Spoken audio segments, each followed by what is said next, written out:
Aujourd'hui, l'un des monuments les plus visités de Paris est vide. Ses portes sont closes, ses salles désertes, et sa collection voyage à travers le monde en attendant un retour prévu pour 2030. On l'a fermé pour 5 années entières, malgré une lettre ouverte de grands noms de la culture qui suppliaient les autorités d'y renoncer. Comment une ville en vient-elle à fermer précisément ce qu'elle aime le plus? Et comment un bâtiment qu'on avait traité de raffinerie, de monstre, de Notre-Dame des Tuyaux, est-il devenu l'un des monuments les plus aimés de Paris? Ce bâtiment porte le nom d'un président, le Centre Pompidou. La réponse est plus profonde qu'elle n'y paraît. Elle commence non pas avec des tuyaux colorés, mais avec un trou au cœur de la capitale, resté béant pendant des décennies. Pour la comprendre, il faut remonter à ce que cachait ce plateau avant qu'aucune pierre n'y soit posée. Au milieu du XXe siècle, en plein cœur de Paris, à quelques centaines de mètres de Notre-Dame, s'étendait une chose que la ville préférait ne pas regarder. Un vaste terrain vague transformé en parking. Des voitures alignées sur l'asphalte, de la poussière, des flaques d'huile. Aucune plaque, aucun monument. Rien n'indiquait que l'on foulait là l'un des lieux les plus chargés d'histoire de la capitale. Pendant près de 40 ans, cet espace est resté ainsi. Un vide au milieu du plus vieux Paris, cerné par les hôtels particuliers du Marais, la tour médiévale de Saint-Jacques et les ruelles du quartier Saint-Méry. Ce vide avait un nom administratif, froid et presque clinique. L'îlot insalubre numéro 1, le tout premier de la liste, le pire. Pour saisir ce que ces mots signifiaient, il faut se transporter un siècle plus tôt, au XIXe siècle. Là où s'aligneront un jour les voitures, se dressait alors un dédale d'immeubles vétustes, entassés les uns contre les autres. Des ruelles si étroites que 2 personnes s'y croisaient à peine. Le soleil n'atteignait presque jamais le sol. L'air y stagnait, humide et lourd. Au milieu des pavés coulaient les eaux usées, à ciel ouvert. Les habitants s'entassaient dans des logements misérables, souvent des hôtels meublés où l'on louait une chambre à la semaine, parfois à plusieurs familles. Les chiffres, quand on les découvre, glacent. Sur ce seul îlot, on recensait 91 immeubles, dont 77 hôtels meublés, abritant plus de 3100 personnes serrées dans un mouchoir de poche. Et surtout, la mort y frappait avec une régularité effrayante. Le mal s'appelait la tuberculose, cette maladie des poumons qui prospérait dans l'obscurité, l'humidité et la promiscuité. À Paris, à la fin du XIXe siècle, elle tuait des dizaines de milliers de personnes chaque année. Mais dans certains quartiers, la moyenne s'affolait. Là où la ville comptait ordinairement 3 à 5 décès pour 1000 habitants, l'îlot Saint-Méry dépassait les 10, le double, le triple par endroit. Un journal de l'époque affirma que dans certaines de ces maisons, la mortalité par phtisie, l'ancien nom de la tuberculose, frôlait le quart des occupants. C'est cette hécatombe silencieuse qui décida du sort du quartier. À partir des années 1890, un médecin nommé Paul Juillerat entreprit une enquête minutieuse, rue par rue, immeuble par immeuble. Il dressa une carte de la mort parisienne, un relevé qu'on baptisa le casier sanitaire. Là où les décès s'accumulaient, il traçait un contour. Peu à peu, une conviction s'imposa parmi les hygiénistes. Ces quartiers trop denses, aux rues trop étroites au regard de la hauteur des façades, étaient des foyers d'épidémie. Le conseil municipal, au début du XXe siècle, désigna officiellement 6 de ces zones à assainir. Après la Première Guerre mondiale, la liste s'allongea jusqu'à 17. En tête, portant le numéro 1, celui qui affichait le plus lourd bilan, Saint-Méry et le plateau Beaubourg. L'air en ce lieu portait l'odeur de la pierre humide et du renfermé. On imagine des cours sombres, le linge tendu d'une fenêtre à l'autre, le bruit constant d'un quartier surpeuplé, les toux qui résonnaient dans les cages d'escalier. C'était un Paris que les cartes postales ne montraient jamais, un Paris que la bourgeoisie traversait en pressant le pas. On surnommait parfois ces immeubles des maisons meurtrières, et l'on désignait leurs habitants injustement comme responsables de la contagion. Le regard porté sur ces quartiers mêlait la peur sanitaire au mépris social. Restait à savoir ce qu'on ferait de ce foyer d'infection. Le désigner était une chose, le raser en était une autre. Et c'est ici que commence une longue attente, presque incompréhensible, car la démolition, décidée sur le papier dès les années 20, ne débuta réellement qu'au tournant des années 1930. Vers 1932, les habitants furent expropriés, chassés de leur logement. Puis les pelles s'attaquèrent aux murs. Les immeubles tombèrent, les ruelles disparurent, et le sol fut mis à nu. Un pan entier du vieux Paris, avec ses escaliers ovales, ses passages anciens, ses hôtels oubliés, s'effaça en quelques mois. Parmi les bâtiments détruits se trouvait un hôtel particulier doté d'un escalier ovale que les amateurs de vieilles pierres admiraient encore. Tout cela s'évanouit sous la poussière des chantiers. Et ensuite, il ne se passa rien. Ou presque. Là où l'on attendait des immeubles neufs, aérés, conformes aux normes modernes d'hygiène, il n'y eut qu'un immense terrain nu. Les projets, pourtant, ne manquaient pas. On envisagea d'agrandir les halles voisines, le grand marché de ventre de Paris, qui étouffait à l'étroit. On imagina un pavillon des fleurs, avec un abri souterrain. On rêva même, dans certains cercles d'avant-garde, de raser des quartiers entiers pour ériger des tours géantes noyées dans la verdure. Aucun de ces plans n'aboutit. Les uns se heurtaient aux intérêts des marchands, les autres à la démesure de leurs ambitions. Puis vint la guerre, qui gela tout, faute de matériaux et d'argent. Ainsi, le plateau Beaubourg demeura ce qu'il était devenu, un vide. Un rectangle de terre battue au milieu de la ville la plus dense d'Europe. Le contraste défiait l'entendement. À quelques pas, les touristes affluaient vers Notre-Dame, les ruelles du Marais bruissaient de vie. Et là, en plein centre, s'ouvrait une clairière urbaine que rien ne venait combler. En 1957, on finit par lui trouver un usage, faute de mieux. On l'asphalta. Le plateau devint un parking, destiné surtout aux commerçants et aux fournisseurs du marché des Halles, tout proche. Les camions y déchargeaient leurs cajots, les voitures s'y garaient en désordre. Pendant une quinzaine d'années encore, ce fut le seul destin de cet espace, une aire de stationnement improvisée, poussiéreuse, sans âme, au cœur battant de la capitale française. Voilà ce que cachait le plateau Beaubourg. Non pas un trésor enfoui, non pas un secret perdu, mais quelque chose de plus troublant encore. Une blessure ouverte de la ville, un morceau de Paris mort et laissé en jachère. Un lieu marqué par la maladie, par l'exil forcé de milliers d'habitants pauvres, puis par des décennies d'indifférence. Un endroit dont personne, semblait-il, ne voulait vraiment. Et pourtant, c'est précisément ce lieu, ce vide chargé de misère et d'abandon, qu'un homme allait choisir pour y bâtir l'un des projets culturels les plus audacieux du XXe siècle. Un lieu que la ville avait rejeté 2 fois, d'abord en le condamnant, puis en l'oubliant, était sur le point de devenir le théâtre d'une révolution architecturale. Le trou au cœur de Paris attendait celui qui oserait le combler. Au printemps de l'année 1968, la France s'embrasa. Les rues de Paris se couvrirent de barricades, les usines se figèrent, les universités se soulevèrent. Pendant plusieurs semaines, le pays parut suspendu au bord du basculement. Et c'est précisément dans ce climat de fracture, à peine 18 mois après ces journées de révolte, qu'un projet culturel d'une audace inouïe fut lancé sur le vieux plateau abandonné. Le rapprochement a de quoi surprendre. Au moment même où le pouvoir sortait ébranlé d'une crise sans précédent, il décida d'ériger, au cœur de la capitale, un monument à la création la plus libre et la plus contestataire. Un lieu où l'art d'avant-garde, celui-là même qui bousculait les conventions, serait accueilli, financé et exposé par l'État. Cette coïncidence n'en est pas tout à fait une. Elle éclaire la véritable nature du projet et le pari politique qu'il représentait. L'homme au centre de cette décision s'appelait Georges Pompidou.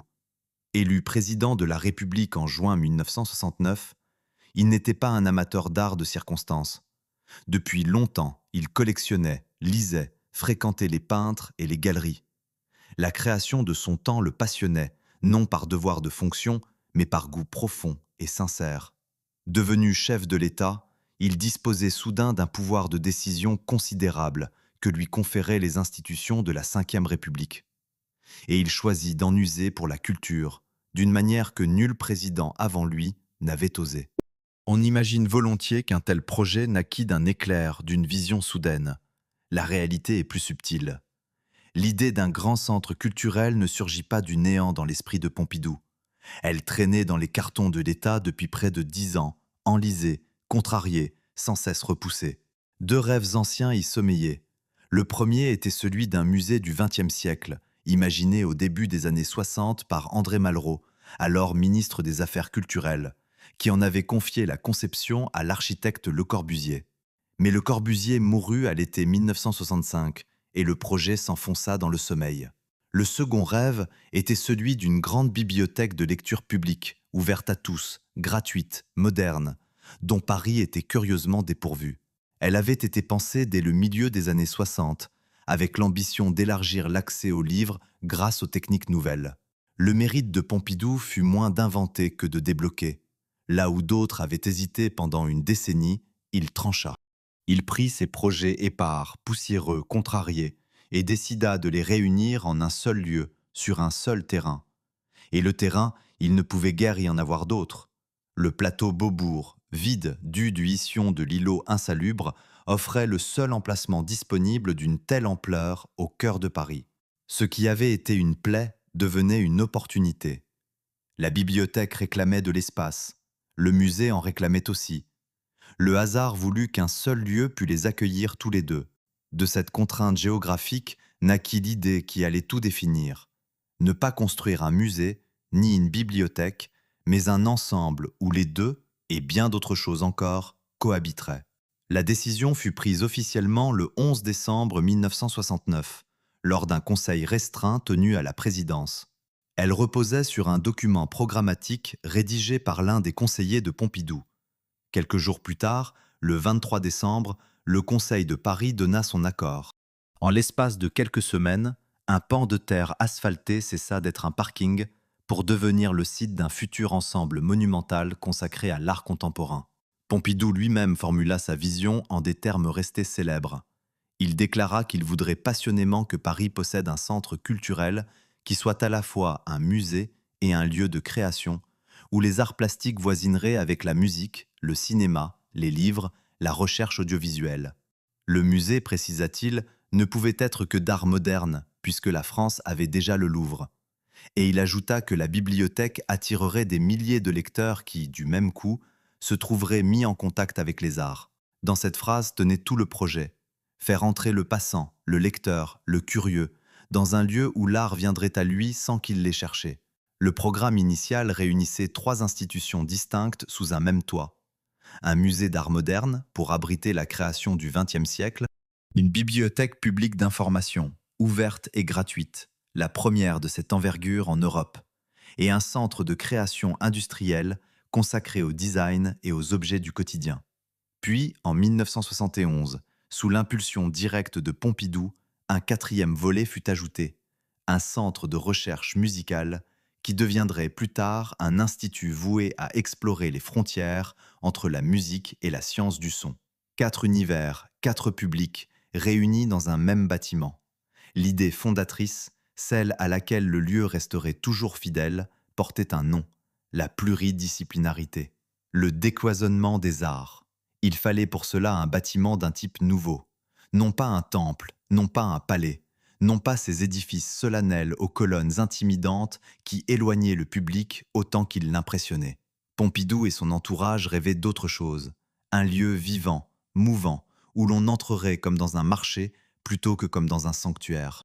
Un espace capable d'accueillir aussi bien une exposition de peinture qu'un concert, un débat, une séance de cinéma, la lecture silencieuse d'un étudiant. Cela supposait une souplesse totale, une architecture qui ne fige rien, qui puisse changer, se réorganiser, respirer. Le programme, en somme, exigeait déjà un édifice révolutionnaire, avant même que quiconque n'en eût dessiné la moindre ligne. Mais ce rêve portait en lui une tension redoutable. Accueillir la création la plus libre dans une institution d'État, offrir un toit officiel à l'avant-garde, revenait à réunir 2 mondes qui se méfiaient l'un de l'autre. Nombre d'artistes redoutaient d'être récupérés, instrumentalisés, domestiqués par le pouvoir. Confier à l'État le soin d'abriter l'art contestataire, n'était-ce pas le neutraliser en le consacrant? Le pari de Pompidou consistait justement à tenir ensemble ces contraires, la puissance publique et la subversion artistique, l'ordre et le mouvement, le monument et la liberté. Dans le climat encore électrique de l'après 68, ce geste avait quelque chose d'une main tendue, d'une tentative de réconciliation entre une société en pleine mutation et son État. Il ne restait plus qu'une question, la plus vertigineuse de toutes. Quel bâtiment pouvait incarner une ambition pareille? Quelle forme donner à un lieu qui refusait d'être un temple, qui devait pouvoir tout accueillir et tout transformer, et qui allait surgir au milieu du plus vieux Paris? Pour trouver la réponse, l'État choisit de ne pas la chercher seul. Il décida d'ouvrir les portes toutes grandes au monde entier. Un homme se tient debout, une feuille à la main, et tente de lire un discours de remerciement. Autour de lui, la foule gronde. On crie « honte », on hurle « rentrez chez vous ». Et bientôt, les projectiles se mettent à voler. Des tomates, lancé depuis l'assistance, s'écrase près de l'estrade. L'homme, imperturbable, poursuit sa lecture. Il ne s'interrompt pas. Pendant près d'un quart d'heure, il achève son propos sous les sifflets, comme si le vacarme ne le concernait pas. Cet homme est l'un des lauréats du plus grand concours d'architecture jamais organisé en France. Il vient de gagner. Et on le hue comme on huerait un imposteur. La scène a de quoi désorienter. On imagine qu'un projet couronné par l'État, choisi pour orner le cœur de la capitale, serait accueilli avec fierté. Ce fut l'inverse. Pour comprendre ce déchaînement, il faut revenir quelques mois en arrière, à l'ouverture d'un concours d'une ampleur inédite. Au début de l'année 1971, l'appel fut lancé au monde entier. Pour la première fois, la France ouvrait un grand concours public à des architectes étrangers, sans restriction de nationalité. La réponse dépassa toutes les attentes. Des centaines de dossiers affluèrent, venus de dizaines de pays, du Brésil au Japon, des États-Unis à l'Europe entière. Selon les décomptes, le jury eut à examiner 681 projets. Certaines sources en dénombrent 680 ou 682, tant l'affluence fut considérable. Sur cette masse de propositions, 191 venaient de France et près de 140 d'Amérique du Nord. Jamais un concours d'architecture n'avait suscité pareille mobilisation internationale. À lui seul, cet engouement disait quelque chose de l'ambition du projet. Les règles étaient d'une simplicité redoutable. Chaque équipe devait exposer sa vision sur une seule grande planche, de 2,40 m sur 1,80 m, accompagnée d'un dossier descriptif de 6 pages, rien de plus. Il fallait, dans cet espace contraint, condenser l'idée d'un lieu qui allait redéfinir la culture parisienne. Les projets furent exposés au public au Grand Palais, où chacun pouvait juger, comparer, s'indigner. Le jury, lui, réunissait des personnalités considérables. À sa présidence siégeait Jean Prouvé, figure majeure de la construction métallique française, un homme qui avait passé sa vie à travailler l'acier et à croire en une architecture née de l'industrie.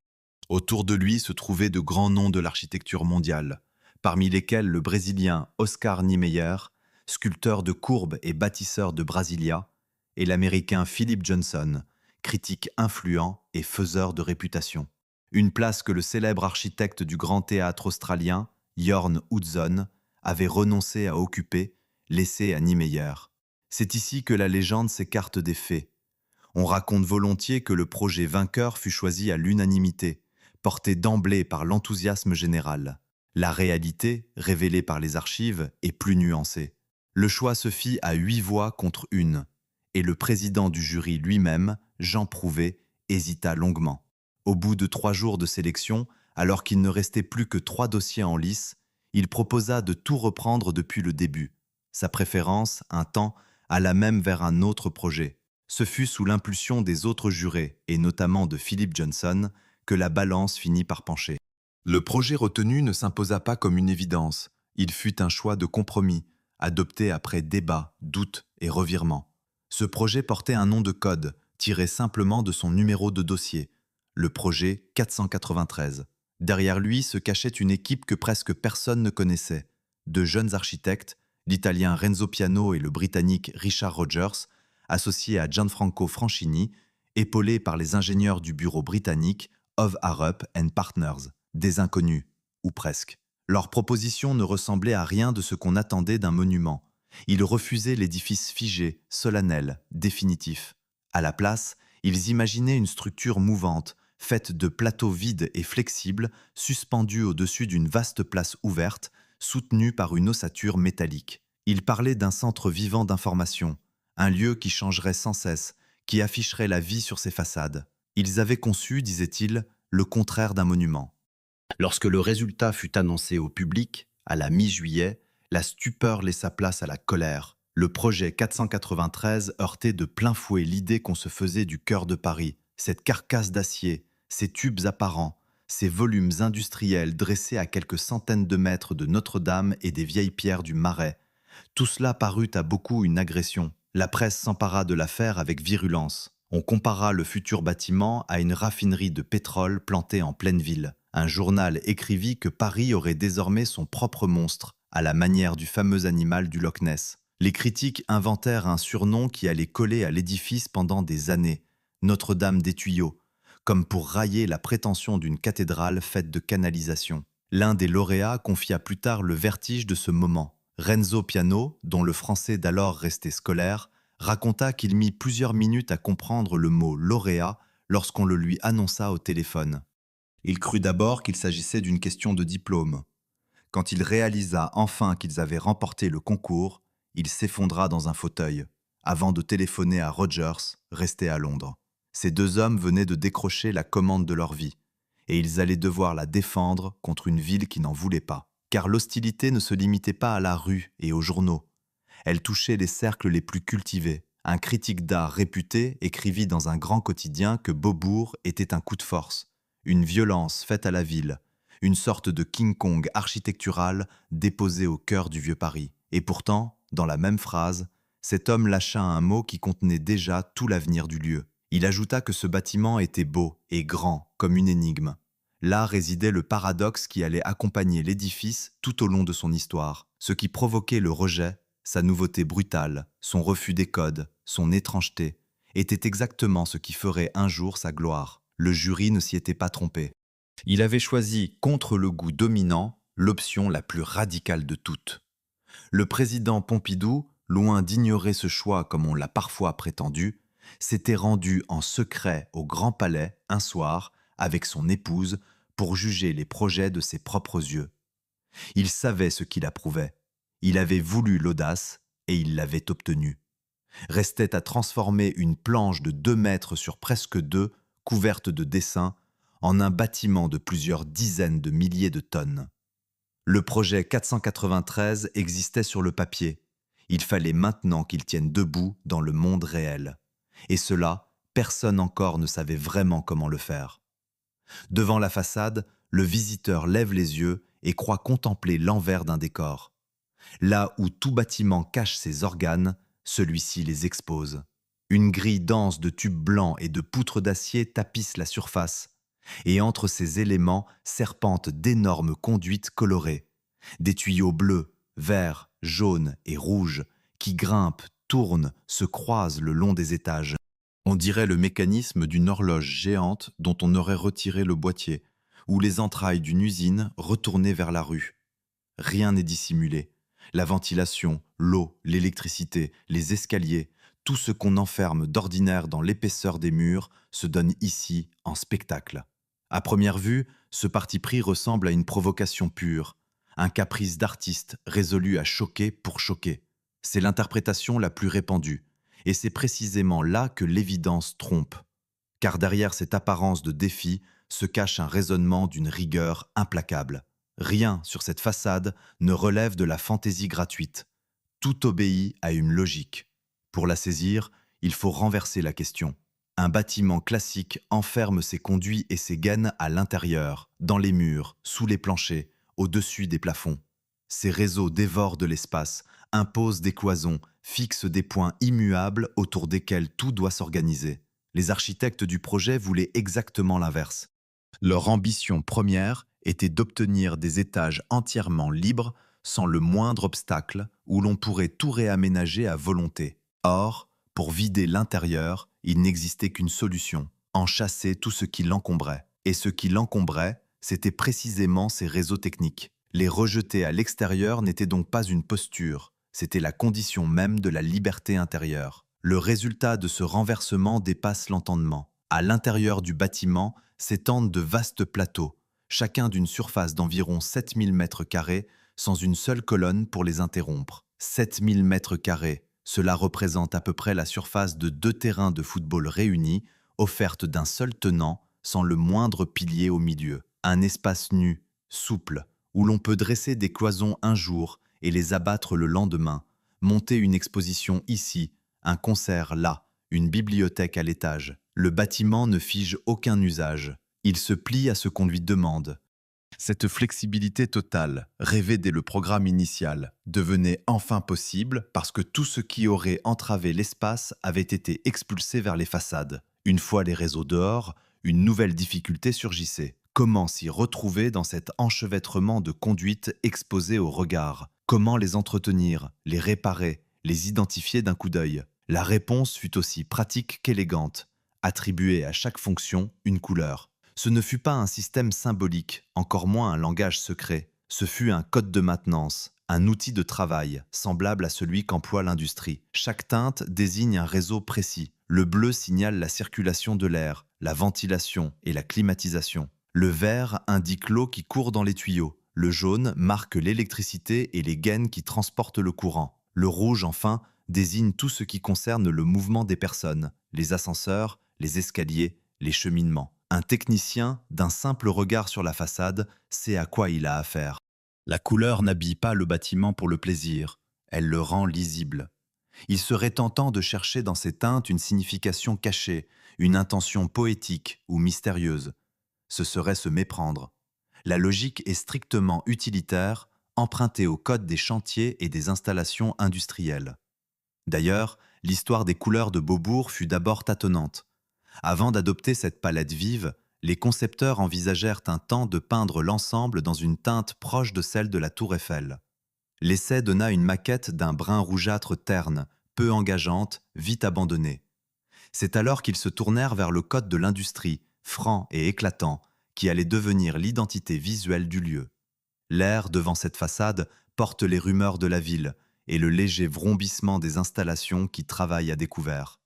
On perçoit le bâtiment comme un corps vivant dont on verrait circuler le sang. Les architectes eux-mêmes filaient volontiers cette image d'un organisme aux artères apparentes, où chaque flux suivrait son trajet sous les yeux de tous. Ce n'était pas une métaphore ornementale ajoutée après coup. Elle décrivait fidèlement le fonctionnement réel de l'édifice. Le tuyau bleu conduit vraiment l'air, le vert porte vraiment l'eau. La forme dit la vérité de la chose. Rien ne ment, rien ne se déguise. Ce qu'on voit est exactement ce qui est. Ce principe portait un nom qui résume tout, le bâtiment à l'envers. On avait retourné l'édifice comme un gant. La structure et les réseaux, habituellement pudiquement dissimulés, formaient désormais le visage même de la construction. Et l'intérieur, débarrassé de ses contraintes, offrait le vide généreux dont rêvaient les concepteurs. Ce renversement expliquait à lui seul l'étrangeté de la silhouette qui avait tant heurté les Parisiens. Ce qu'ils avaient pris pour une agression esthétique n'était que la conséquence visible d'un choix fonctionnel. Cette conception rompait avec des siècles de tradition architecturale. Depuis toujours ou presque, un édifice noble se reconnaissait à sa capacité à masquer sa mécanique, à présenter une surface lisse, ordonnée, où la technique s'effaçait derrière l'apparence. Un palais cachait ses cuisines, une cathédrale dissimulait ses charpentes. Beaubourg inversait ce rapport. Il faisait de la technique le sujet même de l'architecture. Il proclamait que la manière dont un bâtiment tient debout et fonctionne pouvait constituer sa beauté, au lieu d'être relégué dans l'ombre. En cela, il ne se contentait pas de surprendre. Il ouvrait une voie entièrement nouvelle, qui allait donner naissance à tout un courant architectural fondé sur l'exhibition franche de la structure et des machines. La logique était donc limpide, et pourtant une question demeurait, la plus concrète de toutes. Ce raisonnement expliquait pourquoi les réseaux avaient été rejetés au dehors, mais il n'expliquait pas encore le prodige structurel qui rendait tout cela possible. Car pour offrir des plateaux de 2 terrains de football sans une seule colonne intérieure, il ne suffisait pas de dégager l'espace. Il fallait inventer une manière de tenir tout ce poids autrement. Il fallait que les planchers, les étages, les milliers de tonnes de l'édifice reposent sur quelque chose de dissimulé nulle part, quelque chose qui travaillait, à la vue de tous, sur les flancs du bâtiment. Et ce quelque chose allait devenir la pièce maîtresse de toute l'aventure. Sur le flanc du bâtiment, à intervalles réguliers, une pièce d'acier attire le regard de qui sait la remarquer. Elle ressemble à un os ou à un bras replié, effilé à ses extrémités et renflé en son milieu. Elle pèse une dizaine de tonnes à elle seule et s'étend sur près de 8 mètres, la longueur d'un autobus urbain. On en compte des dizaines, alignées le long des façades, chacune coulée d'un seul tenant dans un acier sombre et poli. Ces pièces ne sont pas décoratives. Elles portent, à elles seules, le poids de l'édifice tout entier. Sans elles, les vastes plateaux libres qui font la gloire du lieu s'effondreraient. Elles s'appellent des gerberettes, et elles constituent le secret le mieux gardé et le plus visible de toute la construction. Le défi que ces pièces devaient résoudre paraissait insoluble. Il fallait couvrir, d'un mur extérieur à l'autre, une distance d'environ 48 mètres sans poser la moindre colonne au milieu.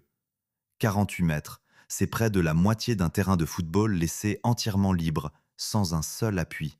Un plancher ordinaire, lancé sur une telle portée, ploierait sous son propre poids bien avant qu'on y dépose la moindre charge. La solution classique aurait consisté à planter des piliers de loin en loin.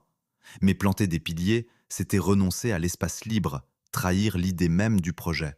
Il fallait donc porter ces planchers autrement, en reportant leur charge non pas vers l'intérieur, mais vers l'extérieur du bâtiment. C'est ici qu'intervient le mécanisme d'une élégance presque déroutante. Imaginons une balançoire, de celle où deux enfants s'équilibrent de part et d'autre d'un plan d'appui. La gerberette fonctionne exactement ainsi. Elle repose sur une colonne, comme la planche de la balançoire repose sur son pivot.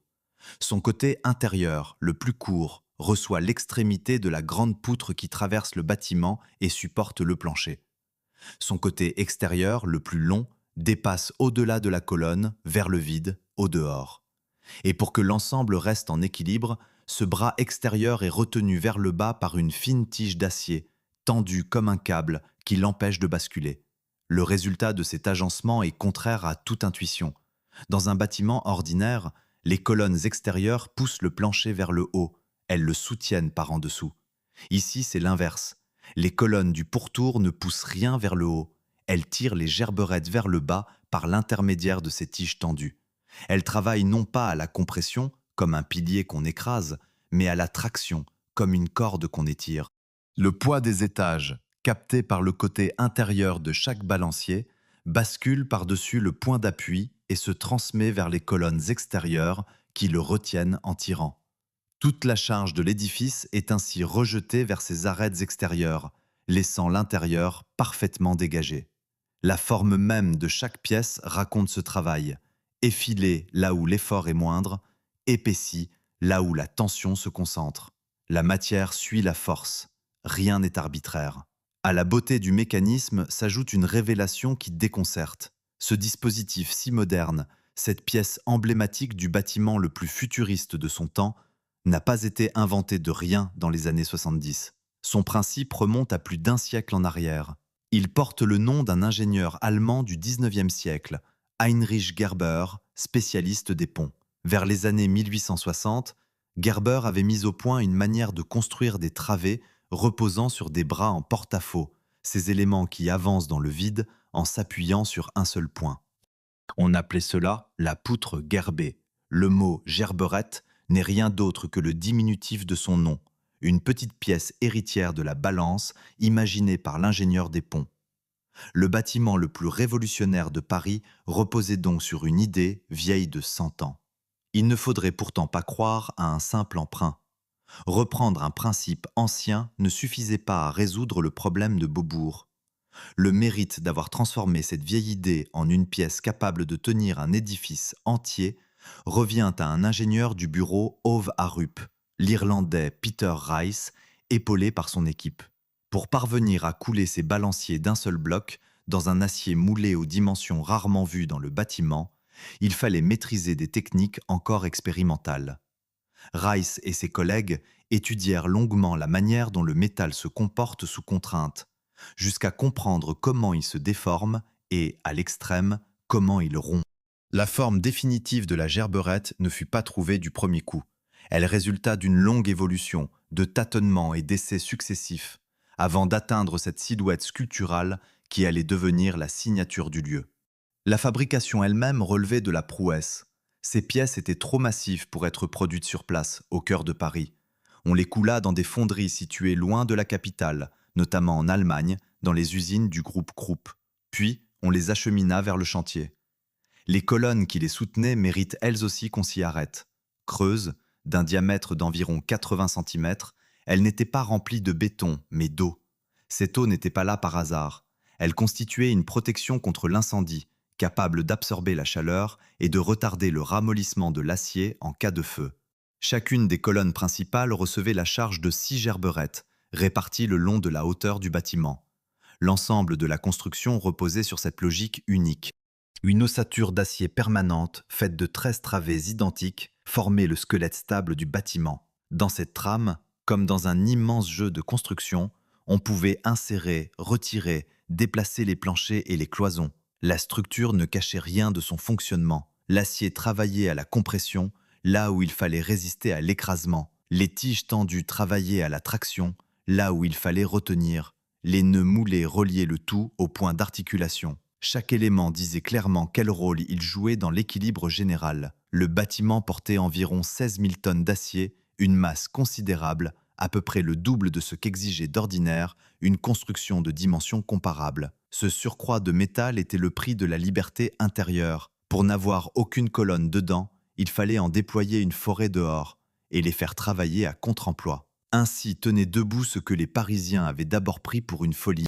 Non par miracle, non par une technologie venue d'ailleurs, mais par le calcul patient d'ingénieurs qui avaient su marier une invention du XIXe siècle à la fonderie la plus avancée de leur époque. Le prodige était réel, mais il était rationnel de bout en bout. Restait à savoir qui, concrètement, avait porté cette aventure au jour le jour sur le chantier le plus scruté de Paris. Car derrière ces pièces d'acier se tenaient des hommes dont l'obstination et les sacrifices avaient donné corps à l'impossible. Au bout du fil, un jeune architecte italien ne comprend pas ce qu'on lui dit. On vient de lui annoncer qu'il est lauréat, mais le mot lui échappe. Son français est resté scolaire, celui d'un élève qui, à l'école, faisait plutôt le pitre qu'il n'écoutait. Pendant quelques instants, il croit qu'il s'agit d'une question de diplôme, d'un titre universitaire. Puis la vérité le frappe.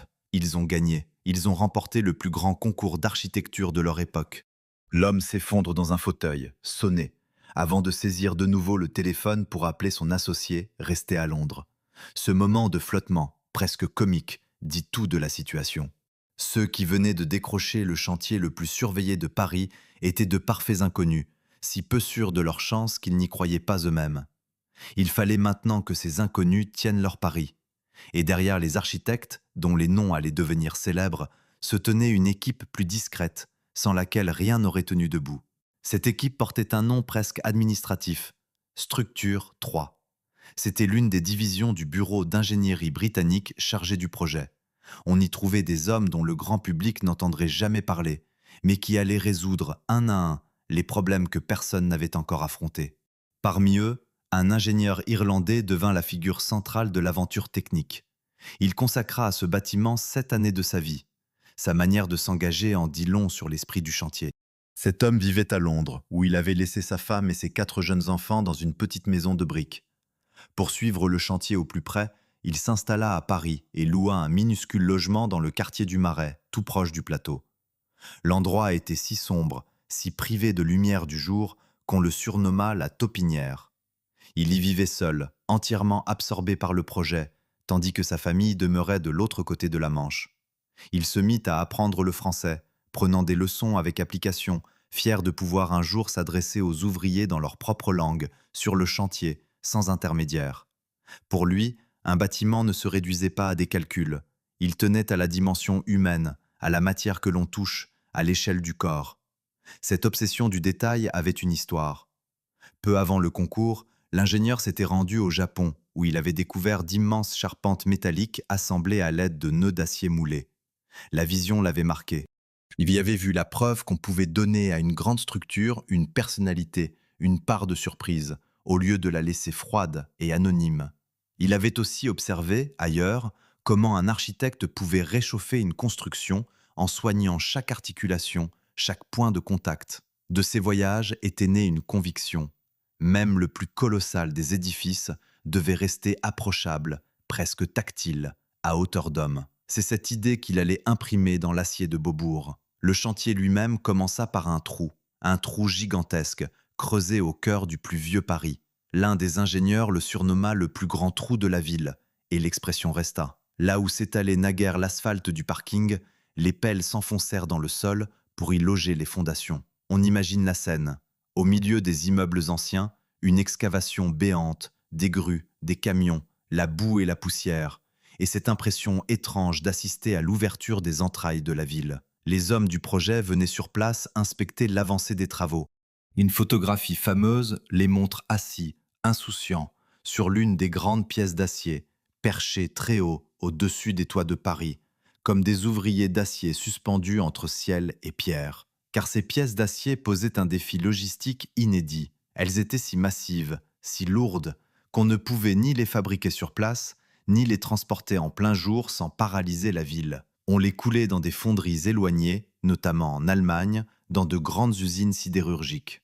Puis venait le moment de les acheminer jusqu'au centre de Paris. Cela se faisait de nuit. Lorsque la ville dormait, de lents convois traversaient les rues, portant sur leurs remorques ces masses de métal destinées à former le squelette du bâtiment. Au petit matin, elles attendaient sur le chantier, prêtes à être hissées. Ce balai nocturne, invisible pour la plupart des Parisiens, faisait partie intégrante de la construction. L'attachement des ingénieurs à leur ouvrage prenait parfois une tournure touchante. Le jour où l'on installa la première de ces grandes pièces de contrepoids sur la structure, l'ingénieur irlandais y attacha une importance particulière. Il tenait tant à ce moment qu'il fit venir toute sa famille pour y assister. On ferma la rue à la circulation. Ils arrivèrent tôt le matin, et la mise en place d'une seule de ces pièces occupa la journée entière, tant l'opération exigeait de précision. Pour un profane, il ne s'agissait que d'un morceau d'acier hissé à sa place. Pour lui, c'était l'aboutissement de mois de recherche, la matérialisation d'une idée longtemps traquée, le cœur même du bâtiment qui prenait sa place. Ce soin extrême avait exigé un travail théorique considérable. Pour parvenir à couler ces pièces d'un seul bloc et garantir qu'elles ne rompraient jamais, l'équipe avait dû se plonger dans une science alors peu familière aux constructeurs de bâtiments. Ils empruntèrent leur méthode à des domaines de pointe, ceux qui concevaient les réservoirs sous pression et les structures d'aéronefs, là où la moindre fissure peut être fatale. Ils étudièrent la manière dont l'acier se fatigue, se fend et cède, pour être certains de rester très loin de ce point de rupture. Ce transfert de savoir d'une industrie à l'autre illustre l'esprit du projet. Rien n'y était laissé au hasard, et l'audace de la forme reposait sur la rigueur la plus extrême. Le chantier était mené, au quotidien, par une grande entreprise française de travaux, qui coordonnait les centaines d'ouvriers, de soudeurs, de grutiers, dont les noms se sont perdus. Ce sont eux, anonymes, qui assemblèrent pièce par pièce ce que des ingénieurs avaient rêvé sur le papier. Le bâtiment fut ainsi le fruit d'une rencontre improbable, de jeunes architectes venus d'Italie et de Grande-Bretagne, des ingénieurs britanniques et irlandais, des fondeurs allemands, des ouvriers et une entreprise française. Une œuvre collective au sens le plus fort, où nul ne pouvait revendiquer seul la paternité de l'ensemble. Mais pendant que ces hommes bâtissaient, un événement d'une toute autre nature allait bouleverser leur travail. Loin du chantier, dans les allées du pouvoir, une disparition et une succession s'apprêtaient à modifier le projet lui-même, jusque dans sa hauteur et ses couleurs. Ceux qui creusaient le plus grand trou de Paris ignoraient encore que leur ouvrage n'était pas entièrement entre leurs mains. Un ingénieur passe ses vacances dans un camping de Normandie, loin du chantier, quand une nouvelle le rattrape. On lui apprend que le projet auquel il consacre sa vie vient d'être amputé. Le nouveau pouvoir exige qu'on retire des étages au bâtiment. Il n'y a pas de temps à perdre. Il plie bagages, abandonne son repos et file vers Paris. En quelques heures, un homme en congé redevient le défenseur d'un ouvrage menacé, non par un défaut technique, non par un accident de chantier, mais par une décision politique prise dans les bureaux du pouvoir. La scène résume une vérité que l'on oublie souvent devant un grand monument. Un bâtiment n'appartient jamais tout à fait à ceux qui le dessinent. D'autres mains, invisibles, en corrigent les contours. Pour comprendre ce bouleversement, il faut revenir à un deuil. Au printemps de l'année 1974, le président qui avait voulu ce centre culturel mourut, avant même que son rêve ne fût achevé. L'homme dont l'ambition avait tiré ce projet de terre ne verrait jamais les portes s'ouvrir. Sa disparition laissait le chantier orphelin de son protecteur le plus puissant. Et en politique, la disparition d'un protecteur change tout. Le mois suivant, un nouveau président fut élu. Il n'avait ni la même sensibilité artistique, ni le même attachement au projet que son prédécesseur.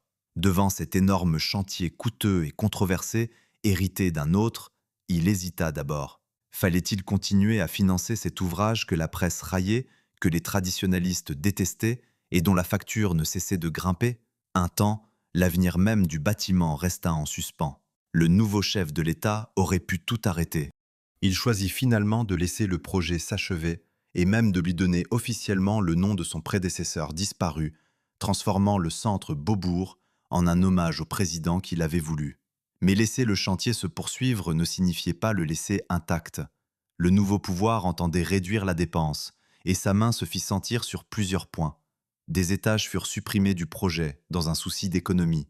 Ce qui sur le papier ressemblait à un simple trait de crayon avait sur le terrain des conséquences considérables. Chaque niveau retiré modifiait l'équilibre du bâtiment, obligeait à recalculer, à réajuster. C'est cette nouvelle qui avait arraché l'ingénieur à ses vacances normandes. Le geste d'un décideur, à des centaines de kilomètres, se répercutait aussitôt sur les épures et les plans de charge.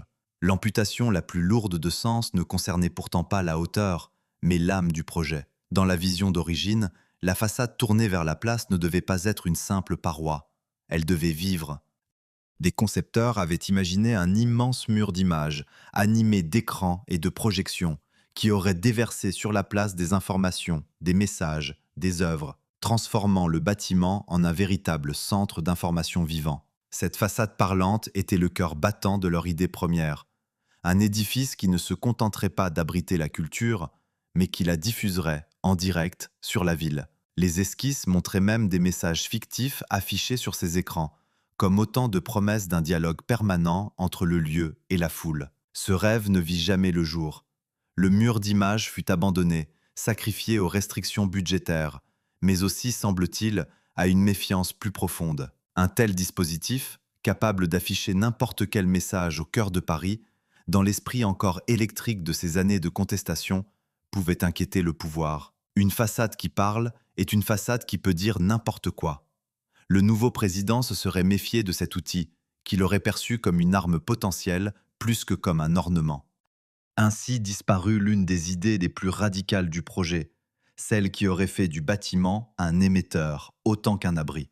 D'autres audaces subirent le même sort. Les mezzanines et certains aménagements souples, censés reconfigurer l'espace, restèrent à l'état de rêve d'ingénieur. Les contraintes ne venaient pas toutes du sommet de l'État. Les règles de sécurité, notamment celles qui protègent contre l'incendie, imposèrent elles aussi leurs corrections.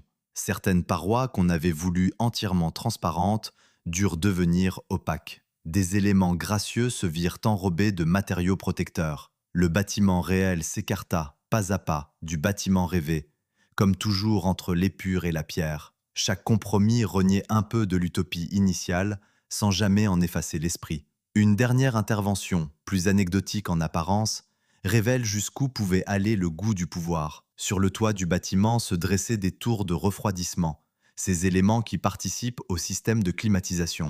Selon la logique implacable du code de couleur, qui associait le bleu à tout ce qui touche à l'air, ces tours auraient dû être peintes en bleu. Elles auraient dû l'être. Mais le nouveau président en décida autrement. Après son élection, il fit savoir que le rouge et le bleu qui coiffaient l'édifice étaient de trop à ses yeux, et il exigea que ces éléments soient repeints en blanc. Ce n'est pas une légende, mais un épisode attesté. Aujourd'hui encore, ces tours de refroidissement blanches, là où la règle voudrait qu'elles fussent bleues, portent la trace visible d'un caprice présidentiel. Le manifeste de couleur le plus célèbre de Paris avait lui aussi dû plier devant le goût d'un homme. Ces épisodes dessinent une vérité qui traverse toute l'histoire du lieu. On imagine volontiers qu'un chef-d'œuvre naît de la seule volonté de ses créateurs, qu'il jaillit intact de leur imagination. La réalité est plus enchevêtrée. Le bâtiment que l'on admire fut façonné autant par ses architectes que par les volontés présidentielles, les orientations de hauts fonctionnaires, les exigences des entreprises, les règlements de sécurité et jusqu'aux résistances de ses détracteurs. Chaque acteur y laissa son empreinte, en creux ou en relief. L'ouvrage final n'est pas le dessin pur d'un concours, mais le précipité de toutes ses forces, un compromis permanent entre le rêve et le possible. Et pourtant, malgré les étages retranchés, la façade muette et les couleurs corrigées, l'essentiel avait survécu. La grande idée tenait bon, les entrailles dehors, les plateaux libres dedans, la place ouverte devant. Le bâtiment allait bientôt révéler son visage définitif, avec sa peau colorée, son escalier suspendu et cette esplanade en pente qui l'attendait au pied de ses façades. Il restait à voir ce que les Parisiens feraient de ce lieu, une fois les portes enfin ouvertes. Le 31 janvier 1977, au cœur de l'hiver parisien, un bâtiment que la ville avait juré de détester ouvrit enfin ses portes. Le nouveau président de la République vint l'inaugurer en personne, entouré de personnalités venues de France et de l'étranger, du monde politique comme du monde de la culture. L'événement dépassait les frontières. 6 années plus tôt, l'annonce du projet avait déclenché huées et jets de tomates. Ce jour-là, sous les mêmes façades bariolées, se pressait une foule d'officiels en tenue de cérémonie. le monstre tant décrié recevait les honneurs de la République. Et pourtant, ce n'étaient pas les discours ni les rubans coupés qui allaient sceller le destin du lieu. C'était ce que la foule ordinaire, dès le lendemain, en ferait. Avant d'en arriver là, le bâtiment avait dû trouver son visage définitif. Et ce visage, il le devait d'abord à sa couleur. Cette peau vive qui le distingue de tout ce qui l'entoure ne figurait pas dans l'idée première. À l'origine, les concepteurs rêvaient d'une façade animée d'écrans et de projections. Quand ce rêve fut abandonné, un vide apparut, qu'il fallut combler. La couleur s'imposa alors comme une réponse. Le choix ne fut pas immédiat. On envisagea des teintes ternes, des essais peu convaincants, avant qu'une idée simple ne l'emporte. Appliquer au bâtiment le code de couleur de l'industrie, franc et vif, où chaque teinte désigne une fonction.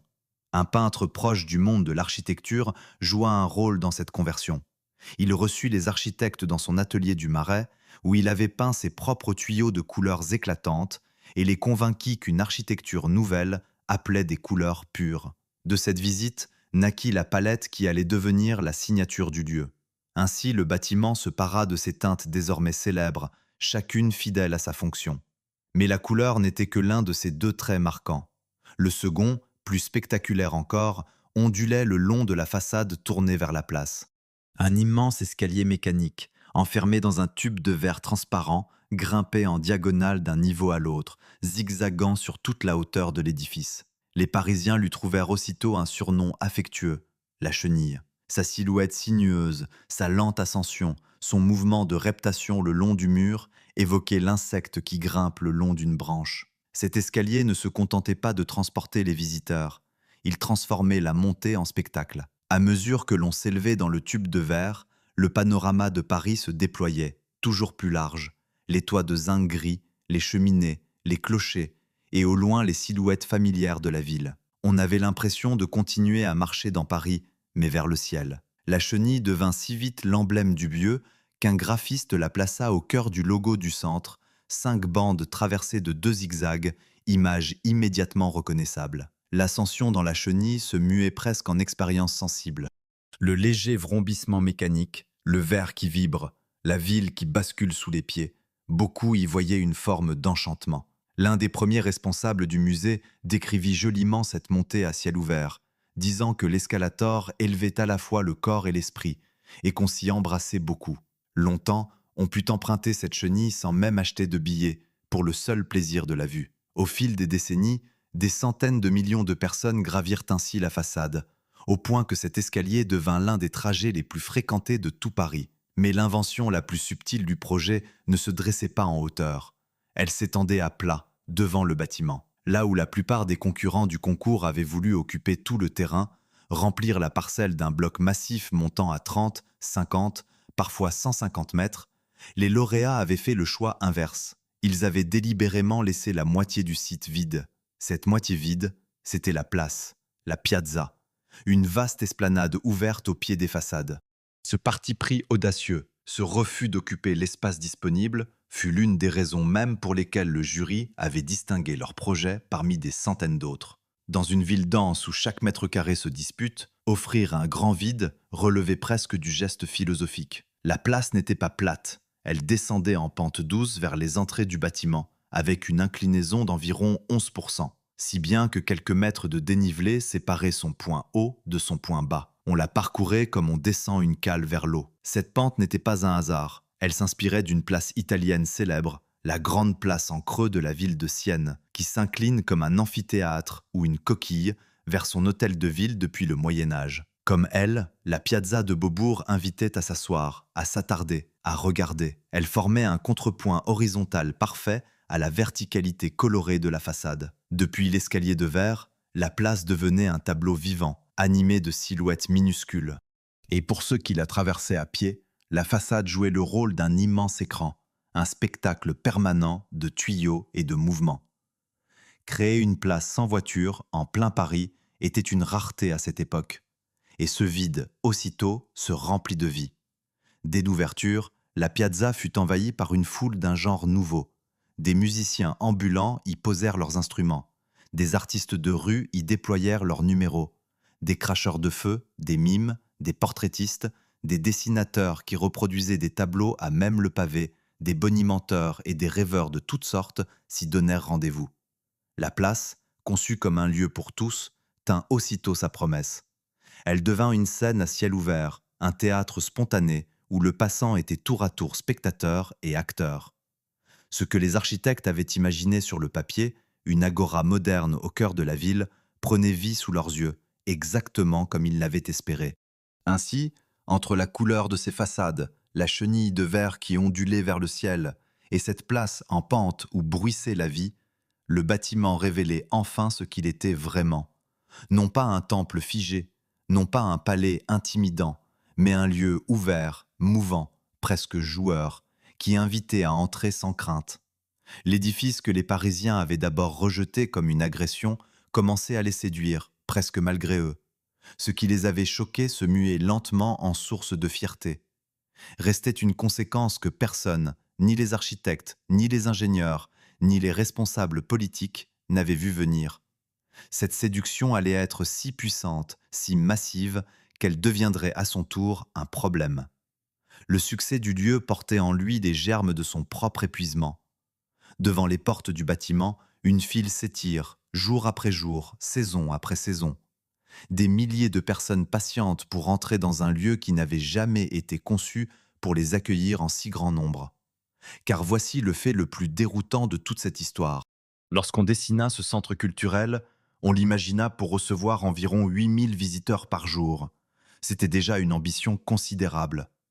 La réalité pulvérisa ce calcul. Dès les premières années, ce ne furent pas 8000, mais bien davantage qui se pressèrent chaque jour sous les façades colorées. Le flux réel dépassa la prévision dans des proportions vertigineuses, atteignant plusieurs fois le chiffre attendu. Le bâtiment croulait, littéralement, sous l'affection du public. On imagine volontiers qu'un musée aussi célèbre fût d'emblée pensé pour les foules. Il n'en fut rien. Et cette erreur de prévision, cet écart entre le rêve et la réalité, allait devenir la source d'un mal insidieux qui rongerait le bâtiment de l'intérieur pendant des décennies. Le succès fut immédiat et démesuré. Le monstre honni de 1971 se muait en idole. Dès sa première année, le lieu connut un triomphe qui laissa ses propres concepteurs stupéfaits. Les gens venaient pour l'art, pour la bibliothèque, pour le cinéma, mais aussi pour le bâtiment lui-même, pour la montée dans la chenille, pour la vue, pour l'animation de la place. Beaucoup grimpaient l'escalier de verre sans même entrer dans les salles, juste pour le panorama. Au fil des ans, les visiteurs se comptèrent par millions chaque année. En près de 50 ans d'existence, plus de 180 millions de personnes franchirent ces seuils. Un chiffre qui dépasse l'entendement. C'est comme si la population entière d'un très grand pays avait défilé à travers un seul édifice. Mais cette gloire avait un revers, invisible au premier regard. Un bâtiment est une chose physique, faite de métal, de verre, de câbles et de moteurs. Chaque visiteur qui monte dans un escalier, ouvre une porte, s'appuie sur une rambarde, use imperceptiblement la matière. Multipliez ce frottement par des dizaines de milliers de personnes chaque jour, par des millions chaque année, par des décennies, et vous obtenez une fatigue lente et implacable. Les escaliers mécaniques tournaient sans relâche. Les planchers supportaient des charges bien supérieures à ce qu'on avait prévu. Les installations, dimensionnées pour un flux modéré, fonctionnaient en permanence à la limite de leur capacité. Le bâtiment vieillissait plus vite que prévu, non par défaut de conception, mais par excès de succès. Il se consumait de l'intérieur, épuisé par ceux-là même qui l'aimaient. Ce paradoxe cruel eut une première conséquence dès la fin des années 90. 20 ans à peine après son ouverture, le bâtiment dut fermer ses portes pour une première grande rénovation. D'octobre 1997 à janvier 2000, pendant 27 mois, soit plus de 2 années entières, le lieu resta clos. Il fallait réparer, consolider, réorganiser des espaces publics saturés, améliorer l'accueil d'une foule que nul n'avait anticipée. Le chantier coûta des centaines de millions.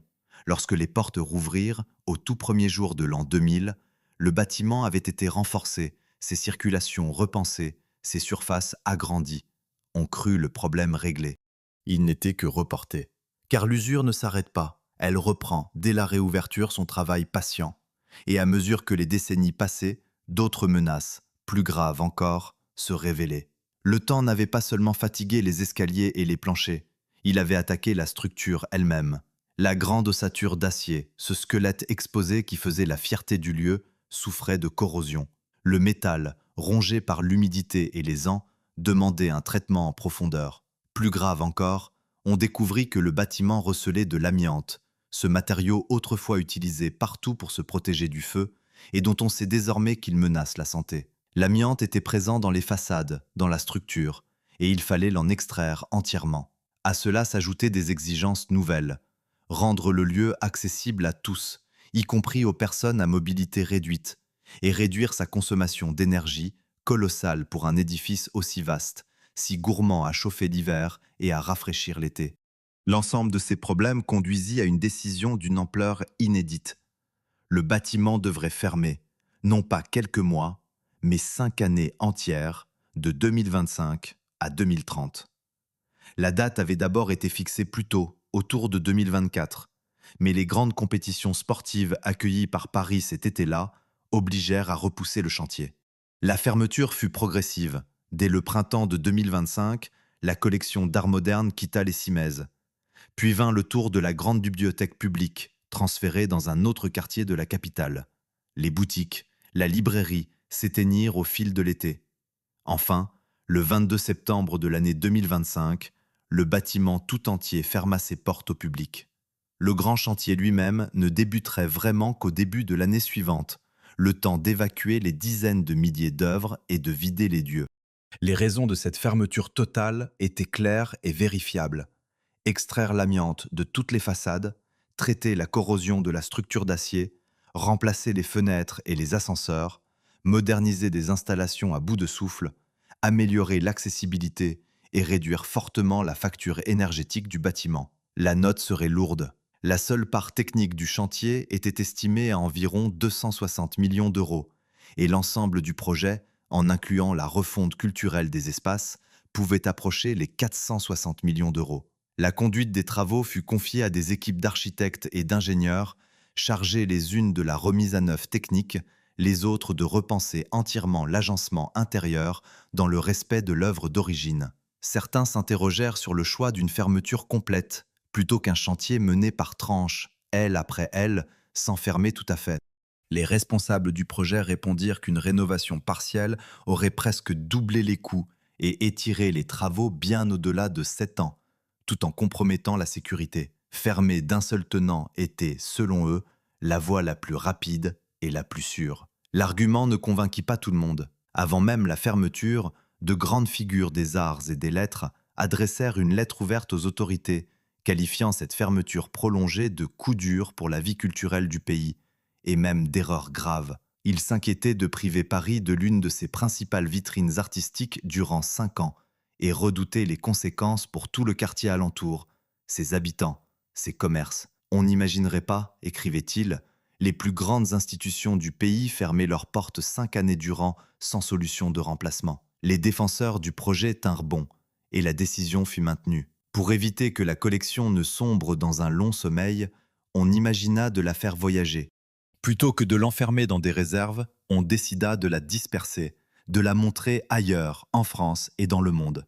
Un vaste programme fut lancé à cette fin, essaimant les œuvres à travers d'autres musées, d'autres villes, d'autres pays.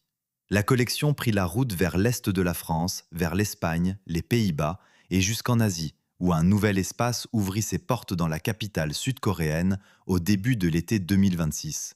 D'autres antennes se préparaient, l'une en Amérique du Sud, près des grandes chutes qui séparent le Brésil de l'Argentine. Tous les projets ne virent pas le jour. Une implantation prévue de l'autre côté de l'Atlantique, aux portes de New York, fut abandonnée au début de 2026. Mais l'essentiel tenait, le bâtiment se taisait, tandis que ses trésors continuaient de vivre, en mouvement, loin de ses murs.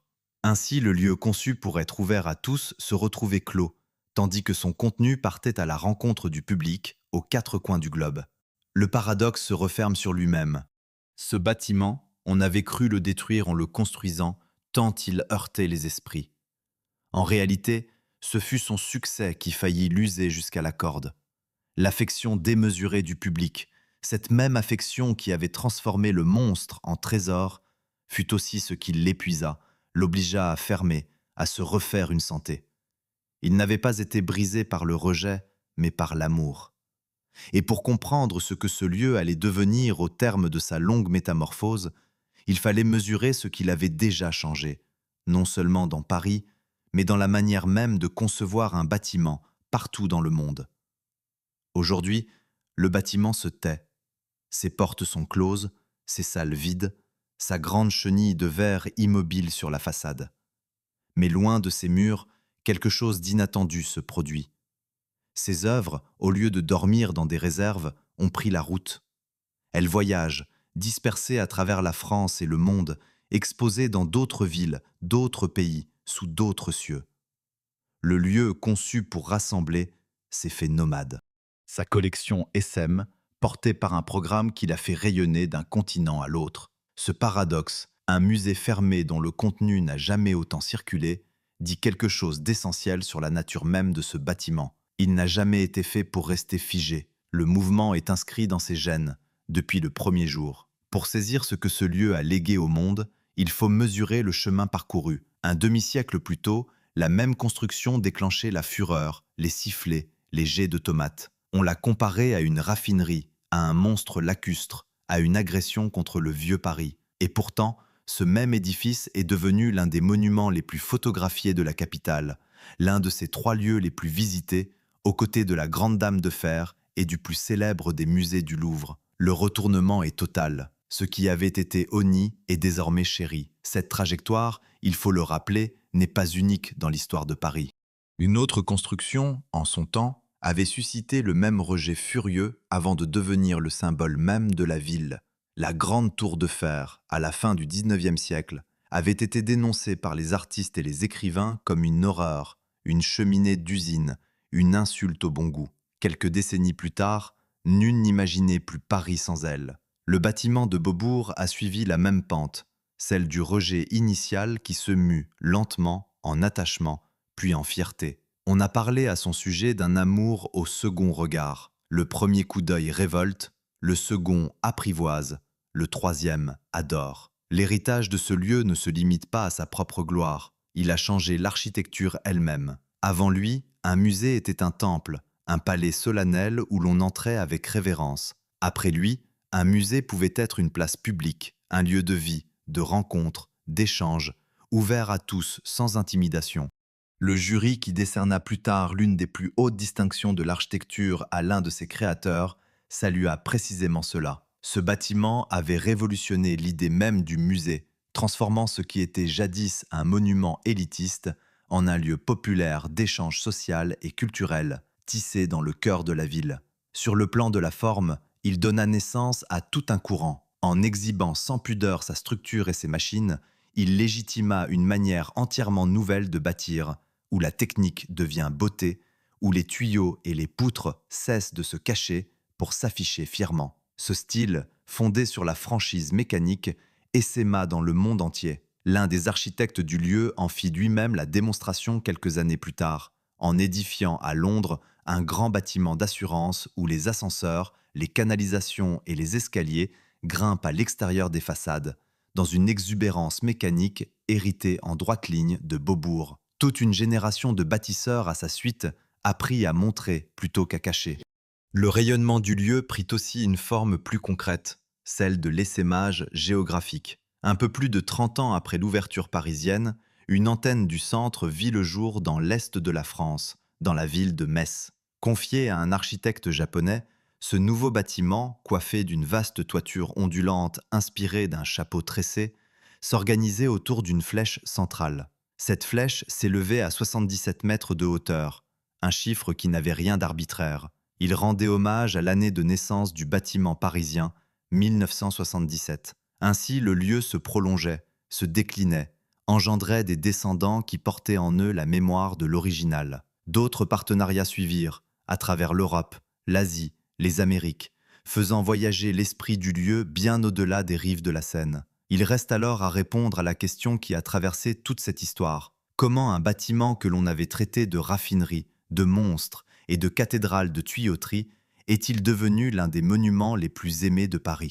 La réponse ne tient pas à un seul facteur, mais à leur rencontre. Elle tient d'abord à l'audace initiale, ce refus d'un temple de plus, ce désir d'un lieu ouvert et vivant. Elle tient à l'intelligence d'une structure qui, en rejetant ses organes au dehors, offrit à tous des espaces libres et lumineux. Elle tient à cette place en pente où la ville vint danser, chanter, se rassembler. Elle tient à la montée dans la chenille de verre, ce plaisir simple offert à quiconque, riche ou pauvre, jeune ou vieux. Le monstre a été aimé parce qu'il aimait le public le premier, parce qu'il fut pensé, selon les mots de l'un de ses créateurs, comme un lieu pour tous les gens, sans distinction. La familiarité fit le reste. À force de le côtoyer, de monter ses escaliers, de traverser sa place, les Parisiens l'ont adopté, puis chéri. Et voici peut-être la vérité la plus profonde de ce lieu. Il n'a jamais prétendu être achevé. Dès l'origine, ses concepteurs l'ont voulu changeant, flexible, capable de se réinventer sans fin. Une construction où l'on pourrait, en théorie, tout faire et tout défaire.